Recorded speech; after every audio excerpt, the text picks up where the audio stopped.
La présidente, monsieur le ministre, chers collègues, pendant des millénaires, l'archipel de Kanaki-Nouvelle-Calédonie a été habité par une population mélanésienne organisée de façon coutumière, les Kanaks. Le peuple premier, à qui revient le premier des droits sur cette terre. En 1774, James Cook lui donne son nom colonial. La colonisation européenne entraîne le déclin démographique des Kanaks. La Nouvelle-Calédonie devient officiellement une colonie française en 1853, quand Napoléon III en ordonne la prise de possession. Pensée dès l'origine comme une colonie de peuplement, elle sera utilisée d'abord comme colonie pénitentiaire. Y seront déportés notamment les communards et les insurgés kabyles contre la colonisation de l'Algérie. Mais il y a aussi des colons français libres, attirés par des promesses de terre, puis des travailleurs asiatiques, incités à venir participer à l'exploitation minière. Des victimes de l'histoire, pour reprendre l'expression des indépendantistes kanaks à Nainville-les-Roches. Dans l'histoire des colonisations, celle de Kanaki-Nouvelle-Calédonie est particulièrement violente.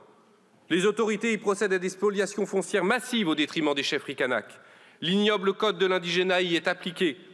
Un groupe de Kanaks est présenté dans un zoo humain à l'exposition coloniale de 1931. Aucune indignité ne sera épargnée à ce peuple. Les insurrections kanaks contre la colonisation, dont celle de 1878, sont sauvagement réprimées. La tête du chef Ataï a même été envoyée à Paris et ne sera restituée à ses descendants qu'en 2014. En 1946, la Nouvelle-Calédonie devient un territoire d'outre-mer. L'abolition de l'indigénat ne met pas fin au système colonial.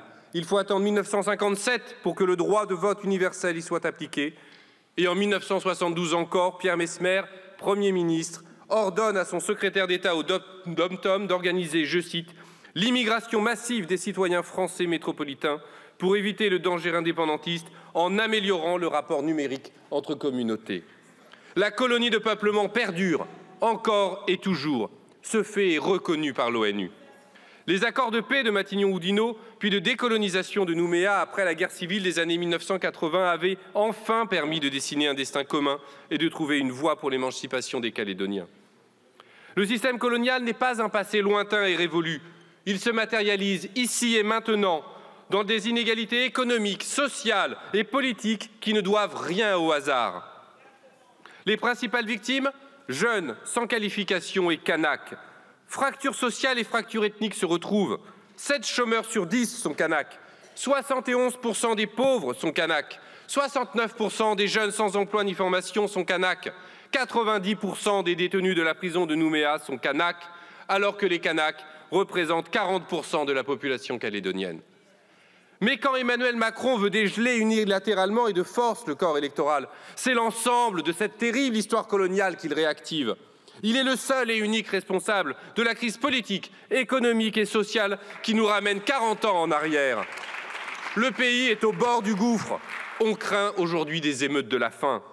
Alors aujourd'hui, il faut retrouver la voie de la paix. Et pour cela, il faut un geste politique fort du gouvernement.